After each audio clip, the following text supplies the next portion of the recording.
Sa pagpapatuloy, sa Nando Training Ground, naghihintay sina Fing Lin at Uncle Yuan kay Minghi. Habang nag-iinat si Fing Lin, sinabi niya kay Uncle Yuan na siguradong matatalo niya si Minghi kung papayagan silang gumamit ng spiritual skills. Paalala ni Uncle Yuan kay Fing Lin na natalo na siya ng 2 beses kay Minghi at mayroon pa siyang utang mula sa isang pastahan dati. Kailangan pa niyang pumunta sa gitna ng training grounds at gawin ang seaweed dance bilang kabayaran. Nagkaroon si Fing Lin ng breakthrough sa kanyang mga kakayahan at naisip niyang baka hindi kayanin ni Minghi na iwasan ang mga ito. Buo ang kumpiyansa niya sa kanyang spiritual skills na hindi maihahambing sa karamihan. Kumaway si Uncle Yuan kay Minghi nang makita siya at sinabing malalaman nila ang resulta. Si Minghi, na nakasuot ng mask para maitago ang kanyang pagkakakilanlan, ay kumaway pabalik. Idineklara ni Fing Lin na hindi niya kaaawaan si Minghi, at sinagot siya ni Minghi ng isang hamon. Nagbigay ng hudyat si Fing Lin para simulan ang kanilang sparring. Nagsimulang bumalat ang apoy sa katawan ni Fing Lin. Napansin ni Minghi na naghahanda si Fing Lin ng malaking atake.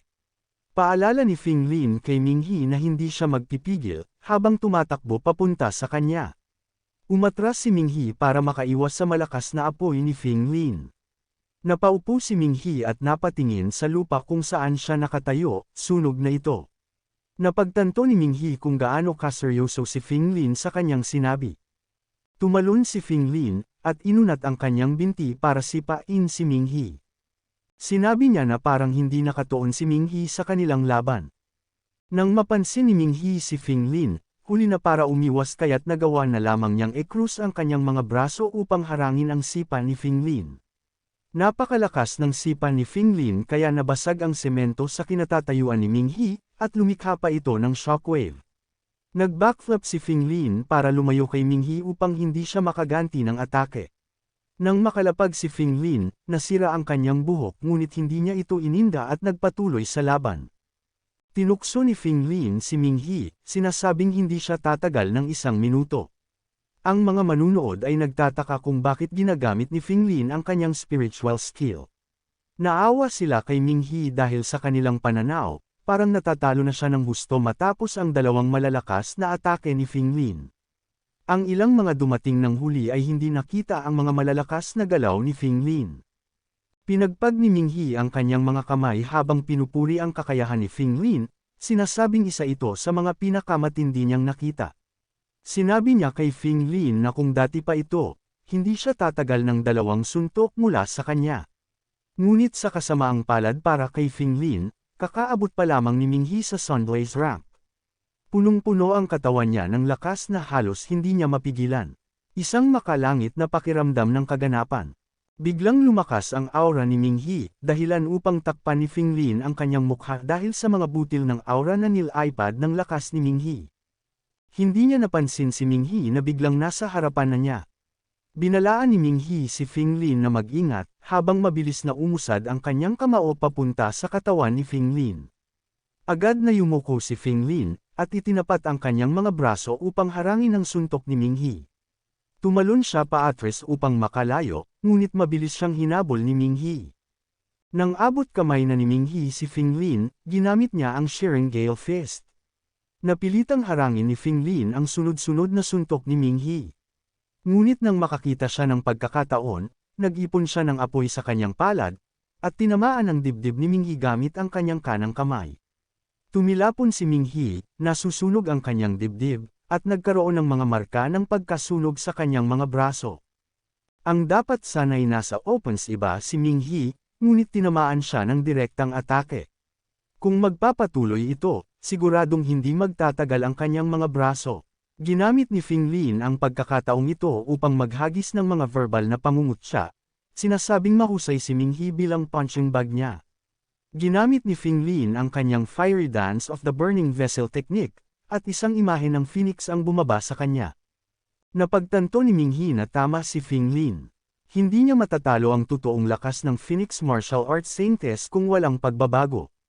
Napilitan siyang i-absorb ang dim grade na lupa sa ilalim niya. Ipinahid niya ito sa kanyang mga kamay para protektahan laban sa init. Tumakbo si Finglin papunta kay Minghi, at ang kanyang nag-aalab na aura ay nagkakahugis ng phoenix. Inkrus ni Minghi ang kanyang mga braso upang harangin ang nagbabagang atake ni Finglin. Nang matakpan ng apoy ang paningin ni Minghi, ginamit ni Finglin ang pagkakataong ito upang umikot sa paligid ni Minghi, dahilan upang hindi niya matukoy kung saan magmumula ang susunod na atake. Habang naghahanap ng butas, unti-unting nag-merge ang Phoenix kay Finglin hanggang sa maging Phoenix na ang kanyang anyo. Inatake niya si Minghi nang makita ang pagkakataon, at isang malakas na pagsabog ang Sumire sa sahig. Natakpan ng alikabok ang lugar, ngunit lumabas si Minghi mula sa usok at agad na lumayo. Napilitan siyang haburin ang kanyang jacket dahil nasunog ito. Nang hamupa ang alikabok, nakita ng mga manunood na napapalibutan si Minghi ng apoy. Lubos siyang nalampasan ng martial arts saintess. Bagamat isa lamang itong spiritual skill, mas nakakatakot ito kaysa sa napakaraming soul arts na nakita na ni Minghi. Wala siyang nagawa kundi protektahan ang sarili gamit ang kanyang mga braso laban sa sunod-sunod na flaming attacks ni Finglin. Nararamdaman ng mga nanunood ang tindi ng laban sa lugar na iyon, lalo na't hindi pantay ang semento. Kahit na ma-absorb ni Minghi ang mga ito, hindi ito makakatulong laban sa nagbabagang mga atake ni Finglin kung hindi siya makahanap ng tamang medium. Tiyak ang kanyang pagkatalo. Matapos salakayin si Minghi sa huling pagkakataon sa kanyang anyong Phoenix, tumigil si Finglin, at dahan-daang bumalik sa kanyang orihinal na anyo. Hinikayat niya si Minghi na umamin ng pagkatalo, pero si Minghi, na nakakrus pa rin ang mga braso, ay nagsabing hindi pa siya natatalo kay Finglin. Ipinaliwanag ni Finglin na isang sparring match lang iyon at hindi kailangang magtapos na may padala si Minghi sa infirmary para lang manalo siya. Wala siyang nakikitang kahalagahan dito, pero gusto pa ring lumaban ni Minghi, sinasabing sigurado siyang pagod na si Finglin, kahit na siya mismo ay halos hindi na makatayo. Sinabi ni Finglin na hindi na kailangang magpanggap ni Minghi na matibay siya.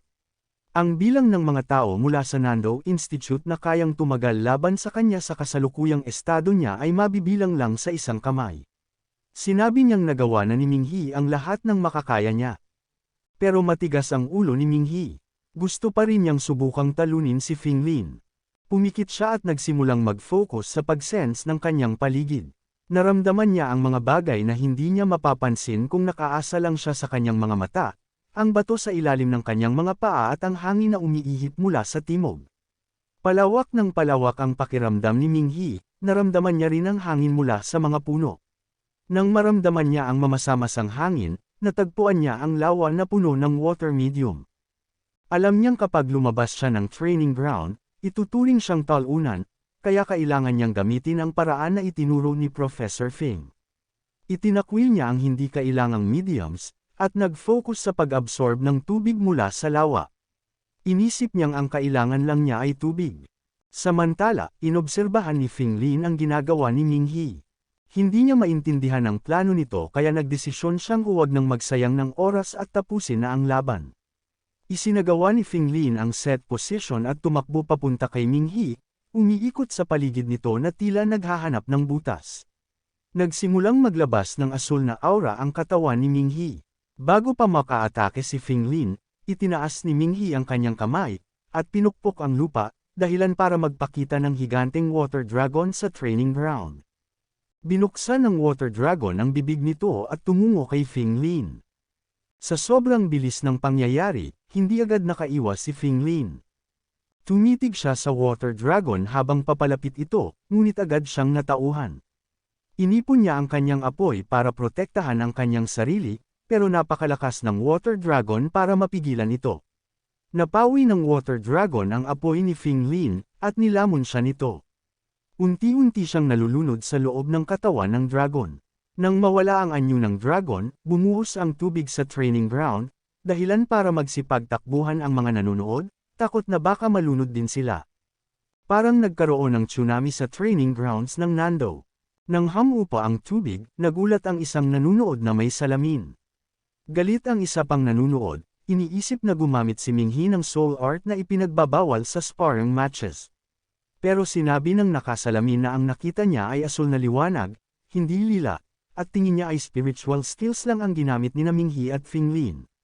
Nagbiro pa ang galit na nanunood na iinuman niya ang tubig sa lawa kapag napatunayang tama ang sinabi ng nakasalamin. Habang nauubos ang tubig, nakita ni Minghi si Finglin na nakahiga sa lupa, tila nalunod at nawalan ng malay. Dali-daling tumakbo si Minghi papunta kay Finglin. Lumuhad siya, niyugyug si Finglin, at sinuri kung nagre-respond pa ito, pero walang sagot. Sinubukan niyang bigyan ng chest compression si Finglin, pero wala pa ring nangyari. Lumapit si Uncle Yuan at sinabing hindi sapat ang chest compressions, kailangan ni Finglin ng CPR. Namula si Minghi at sinabing hindi angkop para sa kanya na gawin iyon. Pinilit siya ni Uncle Yuan na agad gawin ang CPR. Tinitigan muna ni Minghi si Finglin bago niya ibinaba ang kanyang mask. Itinaas niya ang baba ni Finglin, pinisil ang ilong nito, at dahan-dahang inilapit ang kanyang mukha kay Finglin. Pero bago magtagpo ang kanilang mga labi, tinakpan ni Finglin ang bibig niya. Nagkamalay si Finglin at sinabing hindi na kailangan iyon. Ipinaliwanag niyang hindi siya ganoon kaina. Agad umatras si Minghi, isinuot muli ang kanyang mask, at sinabing masaya siya na maayos si Finglin. Napangiti si Uncle Yuan, iniisip na sayang at nagising si Finglin sa tamang oras. Inamin ni Finglin ang pagkatalo niya, pero sinabi ni Minghi na pareho lang silang natututo kaya walang panalo o talo. Pinuri ni Minghi ang lakas ni Finglin. Kung hindi niya nadiskubre ang kakayahan niya, baka hindi na siya nakalaban pa. Sinabi ni Finglin na ang panalo ay panalo at ang talo ay talo. Sinabi niyang hindi na kailangang maging mapagpakumbaba pa si Minghi. Tinanggap ni Minghi ang tagumpay. Iniabot niya ang kanyang kamay at sinabing karangalan niyang maging kalaban si Finglin. Kinamayan siya ni Finglin at sinabing sa susunod na sparring nila, gagamit sila ng soul arts. Sinabi ni Uncle Yuan na hindi iyon pwede dahil sa lakas nila, magkakaroon ito ng lethality. Dagdag pa niya, ang soul arts ay dapat gamitin laban sa mga hayop na sumasalakay sa kanilang lungsod, hindi sa kanilang kapwa. Napansin ni Minghi na papalapit na ang mga nanunood kaya nagpaalam siya kay Finglin at Uncle Yuan, sinasabing marami pa siyang gagawin. Nagpaalam din sina Uncle Yuan at Finglin. Napansin ng mga nanunood ang figure ni Finglin bilang martial arts saintess. Walang pakialam si Finglin habang itinatali ang kanyang buhok. Nang mapansin ito ni Uncle Yuan, agad niya siyang tinakpan ng tuwalya at sinabing dapat na rin silang umalis dahil basang-basa ang suot niya. Ang itim na sasakyan na minamaneho ni Uncle Yuan, ay tahimik na umuusad habang pinapatuyo ni Finglin ang kanyang buhok gamit ang tuwalya. Sinabi ni Uncle Yuan na kakaiba si Minghi, at sinabi naman ni Finglin na sisiguraduhin niyang hindi siya matatalo sa susunod nilang laban. Sinabi ni Uncle Yuan na ang Nando Institute ay isang unibersidad kung saan nagtitipon ang mga batang may talento, at sino man ang makakalaban ni Finglin ay agad na napag-uusapan. Sila ay nagiging sikat sa buong paaralan dahil sa kasikatan ni Finglin. Nagtataka si Uncle Yuan kung bakit hindi ganito si Minghi kahit na naitulak niya si Finglin sa ganoong estado. Sinabi ni Finglin na si Minghi ay palaging misteryoso at hindi niya alam kung ano ang pinag-iingat nito. Laging may mask si Minghi, at sinabi ni Uncle Yuan na maaaring ayaw nitong makilala ang kanyang pagkakakilanlan at kakayahan. Pero hindi lahat ng kabataan ay kayang labanan ang tukso ng kasikatan. Sinabi ni Finglin na baka alamat lang iyon, pero biglang naalala ni Uncle Yuan ang colonel ng Commendation Conference na nagbigay ng papuri sa isang misteryosong tao dahil sa malaking kontribusyon nito sa Shaolin disaster.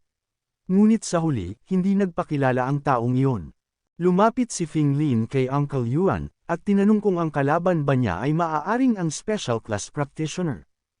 Ipinaliwanag ni Uncle Yuan na ang kalaban niya ay isang freshman sa kolehiyo, pero ang lakas nito ay lampas sa abot ng kanyang mga kaedad. Sinabi niya kay Finglin na kalimutan na lang iyon at igalang ang privacy ng iba. Plano ni Uncle Yuan na ang susunod nilang sparring ay gawin sa isang mas pribadong lugar, at pumayag si Finglin. Tinanong ni Uncle Yuan kung nakita ba ni Finglin kung ano ang hitsura ni Minghi, at galit na sinabi ni Finglin na hindi. Biniro siya ni Uncle Yuan, sinasabing kahit medyo napahiya siya sa laban, kailangan niyang aminin na gwapo ang kalaban niya. Galit na sinagot ni Finglin si Uncle Yuan dahil sa pag-udyok kay Minghi na bigyan siya ng CPR. Kahit medyo wala siya sa sarili noong mga oras na iyon, narinig niya ang pinag-usapan nila. Ipinaliwanag ni Uncle Yuan na gusto lang niyang makita kung gwapo si Ming-hee, at kung pasok ba ito sa tipo ni Fing Lin. Galit na galit si Fing Lin at sinabihan si Uncle Yuan na magwalas na lang sa kalye dahil hindi naman niya ito masyadong kailangan sa kanyang mga training session. Tinawag siya ni Uncle Yuan na malady, at sinserong humingi ng paumanhin. Samantala, pumunta si Ming-hee sa Hunter's Hall kung saan siya sinalubong ni Jiang Yu, at ginabayan papunta sa VIP room. Pagkaupo ni Ming-hee, itinulak ni Jiang Yu ang isang itim na kahon patungo sa kanya, sinasabing ito ang bagay na hiniling ni Ming-hee dati. Pagbukas ni Ming-hee sa kahon, agad na lumabas ang Frost Aura mula rito. Isa itong Frost Variation Mutated Crystal, at gusto ni Ming-hee na kumpirmahin kung ito ba ay isang Dazzling Grade Mutated Crystal. Kinumpirma ito ni Jiang Yu, at tinanong kung nasiyahan ba si Ming-hee. Sinabi ni Ming-hee na sobrang nasiyahan siya at nagpasalamat kay Jiang Yu sa pagtulong nito. Ipinaalala ni Jiang Yu na ang crystal na ito ay nagkakahalaga ng milyon. Kahit harapin ni Ming-hee ang isang kalaban na mas mataas ang antas kaysa sa kanya, hindi siya magiging ganap na walang laban. Ngunit nagulat si Ming-hee nang ipaalam ni Jiang Yu na naipon ito sa pamamagitan ng pagbid sa isang auction. Kahit gaano pa kahirap makuha ang crystal, labis pa rin ang pasasalamat ni Ming-hee. Hiniling niya kay Jiang Yu na bantayan ang iba pang isomorphic crystals na maaaring mabili. Biglang naalala ni Ming-hee ang text ni Jiang Yu tungkol sa isang mahalagang bagay. Kinuha ni Jiang Yu ang isang bagay, at binati si Ming-hee dahil naging opisyal siyang Sunblaze Rank Hunter. Iniabot niya ang Sunblaze Badge kay Ming-hee na tinanggap ito ng may pasasalamat. Ipinaliwanag ni Jiang Yu na dahil Sunblaze rank na siya, maraming bagong pribilehiyo ang nabuksan para sa kanya.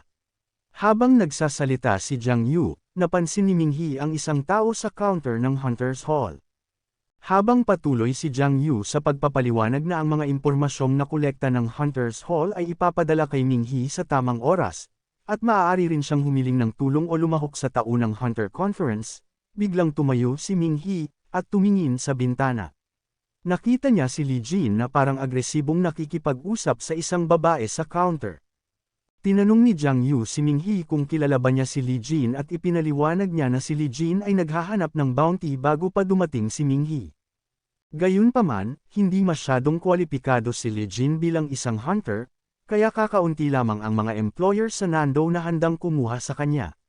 Inamin ni Ming-hee na kilala niya si Li Jin at sinabi na may isang bagay siyang gustong ipagawa kay Li Jin. Hiniling niya kay Jiang Yu na tulungan siyang mag-post ng task at tinanong kung magkano ang komisyon para sa pangangalap ng impormasyon. Ipinaliwanag ni Jiang Yu na hindi na kailangang magbigay ng komisyon si Ming-hee dahil gagawin iyon ni Li Jin ng libre. Habang nag-iisip si Ming-hee kung bakit gagawin ni Li Jin iyon ng libre, ipinaliwanag ni Jiang Yu na para sa mga low-level hunters na ma-promote, karaniwang kinakailangan ang isang seal of recommendation mula sa isang advanced hunter. Ang seal of recommendation ay nakukuha mula sa mga puntos, at ang mga puntos ni Ming-hee noong panahong iyon ay maaaring ipalit sa 4 na seal of recommendation. Kadalasan, ang mga kliyente ay naghahanap ng mga rekomendasyon mula sa mga advanced hunters kapag pumipili ng hunter na kukunin. Sa wakas, naunawaan ni Ming-hee ang kahalagahan ng kanyang pribilehiyo. Sinabi ni Jiang Yu na ang mga maliliit na gawain at errands ay maaaring ipaubaya sa mga low-level hunters.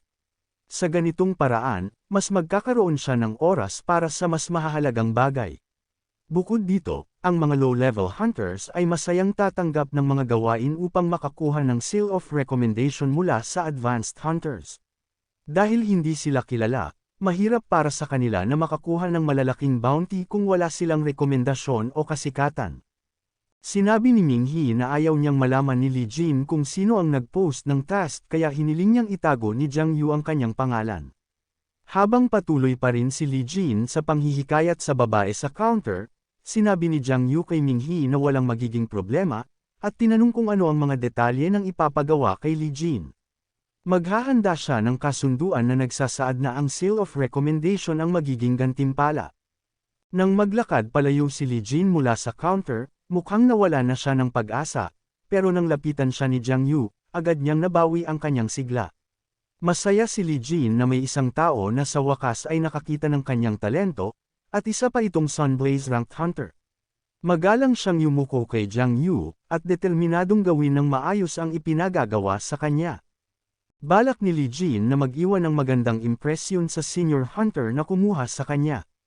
Umaasa siyang makakuha ng mas maraming gawain mula rito sa hinaharap. Agad siyang umalis upang simulan ang task na ipinagawa sa kanya ng senior hunter. Naramdaman ni Minghi kung gaano kaganda ang maging mayaman. Madali siyang naging isang Sunblaze Ranked Hunter at kaya niyang utusan ang iba para gawin ang mga bagay para sa kanya. Ngunit bigla niyang naalala na kakagastos lang niya ng $1,000,000, isang halaga na pwede nang makabili ng magandang tirahan sa Lanyang City. Balak ni Minghi na kumita pa ng mas maraming pera para makabili ng bahay sa malaking lungsod, pero naisip niya rin na sulit ang Frost Variation Mutated Crystal na binili niya. Sa tulong nito, magiging mas madali ang panghuhuli ng mga halimaw. Bukod pa rito, tumaas ang kakayahan niyang sumipsip ng mga medium matapos niyang maabot ang Sunblaze rank. Biglang tumunog ang telepono ni Minghi. Kinuha niya ito at nakita na ang tumatawag ay ang kanyang nakatatandang kapatid na babae. Sinagot niya ang tawag at tinanong kung bakit siya tinatawagan ng maaga.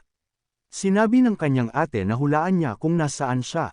Hula ni Minghi, nasa parke siya, ngunit nainsulto ang ate niya at pinaalalahanan siya na nag-aaral siya ng mag-isa. Tinanong ni Minghi kung bakit siya nag-aaral pa rin ng mag-isa. Ipinaliwanag ng kanyang ate na dahil inalagaan niya si Minghi, naantala ang kanyang pag-aaral ng higit sa 1 taon. Ayaw niyang magtrabaho ng part-time habang buhay. Sinabi ni Minghi na hindi na kailangang mag-alala ang ate niya dahil kaya na niyang tumulong sa kanilang pinansyal na kalagayan. Tinanong niya kung natanggap na ng kanyang ate ang perang ipinadala niya. Sinabi ng kanyang ate na narinig niyang mahal ang pag-aaral sa Superhuman Institute at sinabi niya kay Minghi na itabi ang pera para sa sarili. Dagdag pa niya, hindi naman siya walang kamay at paa kaya hindi kailangang suportahan siya ni Minghi. Sinabi rin ng ate niya na pumayag na ang astronomy team ng Nando na magpa-interview sa kanya. Nagulat si Minghi at tinanong kung i-recruit ba siya ng astronomy team. Kinumpirma ito ng kanyang ate kahit pansamantalang manggagawa lang siya. Para sa kanya, ang pagtatrabaho sa astronomy team ay parang nagkaroon ng isang iron rice bowl, isang matatag na hanap buhay. Siguro raw, ang perang may tatabi niya sa loob ng 1 taon ay makakabili ng magandang kagamitan para kay Minghi. Ipinagmalaki ni Minghi ang ate niya dahil siya mismo ang nakapasok sa astronomy team. Ipinaalam ng ate niya na nasa tren na siya at pinaalalahanan si Minghi na sunduin siya. Inalala ni Minghi kung gaano katalino ang ate niya ngunit isinakripisyo nito ang edukasyon para sa kanya. Masaya si Minghi dahil sa wakas, magagawa na niyang dalhin ang ate niya sa masarap na hapunan tuwing Sabado at Linggo. Sa araw ding iyon, sinundo ni Minghi ang ate niya sa istasyon ng tren, at naglibot sila sa Nando. Sumakay sila sa magandang sasakyan, kumain ng mga lokal na pagkain at inumin, naghapunan sa isang mamahaling restaurant habang tinitingnan ang napakagandang gabi, at pumunta sa tabing dagat upang humanga sa maliwanag na buwan at damhin ang malamig na simoy ng hangin. Pagkatapos ng nakakapagod ngunit makabuluhang araw, bumalik sila sa tirahan ng ate niya. Habang nakahiga sa kama, sinabi nilang parehong pagod sila pagkatapos ng buong araw ng paglilibot. Na-in-love ang ate ni Minghi sa ganda ng Nando, at sinabi niyang kailangan niyang magtrabaho ng gusto para makabili ng malaking bahay sa lungsod. Lumaki ang mga mata niya nang sabihin ni Minghi na ang isang malaking bahay sa Nando ay nagkakahalaga ng humigit kumulang $1 hanggang $2,000,000. Ngunit sa halip na mawalan ng pag-asa, mas lalo siyang naudyok na magtrabaho ng mas mabuti. Sinabi niyang susubukan niyang magpakasal sa lalaking may malaking bahay. Napailing si Minghi at natulala. Kinabukasan, sinundo ni Minghi ang kanyang ate mula sa kanyang tirahan, upang ihatid siya sa astronomy team ng Nando.